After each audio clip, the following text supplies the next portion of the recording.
पराक्रम दिवस पर प्रधानमंत्री ने संसद में नेताजी सुभाष चंद्र बोस को सम्मानित करने के लिए समारोह में भाग लेने के लिए चुने गए युवाओं के साथ साथ लोक कल्याण मार्ग पर अपने नेता को जानो कार्यक्रम के तहत बातचीत की। प्रधानमंत्री युवाओं के साथ स्पष्ट और खुलकर बातचीत की।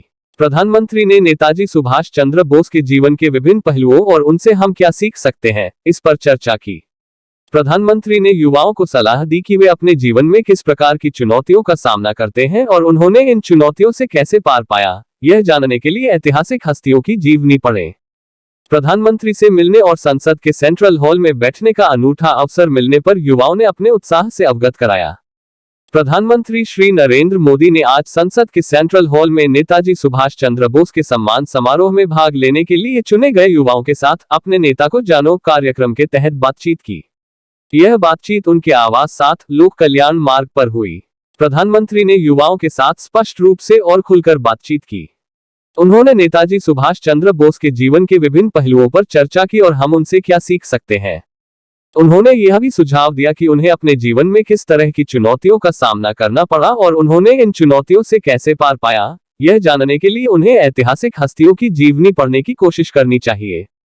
देश के प्रधानमंत्री से मिलने और संसद के सेंट्रल हॉल में बैठने का अनूठा अवसर मिलने पर युवाओं ने अपने उत्साह से अवगत कराया।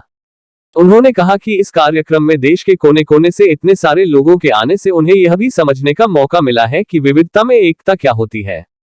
पिछले तौर तरीके से एक स्वागत योग्य परिवर्तन के रूप में, जिसमें केवल गणमान्य व्यक्तियों को संसद में राष्ट्रीय प्रतीकों को पुष्पांजलि अर्पित करने के लिए आमंत्रित किया जाता था, इन 80 युवाओं को नेताजी सुभाष चंद्र बोस के सम्मान में संसद में पुष्पांजलि समारोह में भाग लेने के लिए देश भर से चुना गया था। उनका चयन अपने नेता को जानो कार्यक्रम के तहत किया गया था, जिसे संसद में हो रहे पुष्पांजलि कार्यक्रमों का उपयोग करते हुए भारत के युवाओं के बीच राष्ट्रीय आइकन के जीवन और योगदान के बारे में देश में अधिक ज्ञान और जागरूकता फैलाने के लिए एक प्रभावी माध्यम के रूप में लॉन्च किया गया है। दीक्षा पोर्टल और माईगव पर क्विज को शामिल करते हुए एक विस्तृत, उद्देश्यपूर्ण और योग्यता आधारित प्रक्रिया, जिला और राज्य स्तर पर भाषण प्रतियोगिता और नेताजी के जीवन और योगदान पर प्रतियोगिता के माध्यम से विश्वविद्यालयों से चयन के माध्यम से उनका चयन किया गया। उनमें से 31 को संसद के सेंट्रल हॉल में आयोजित पुष्पांजलि समारोह में नेताजी के योगदान पर बोलने का अवसर भी मिला। वे 5 भाषाओं हिंदी, अंग्रेजी, संस्कृत, मराठी और बांग्ला में बोलते थे।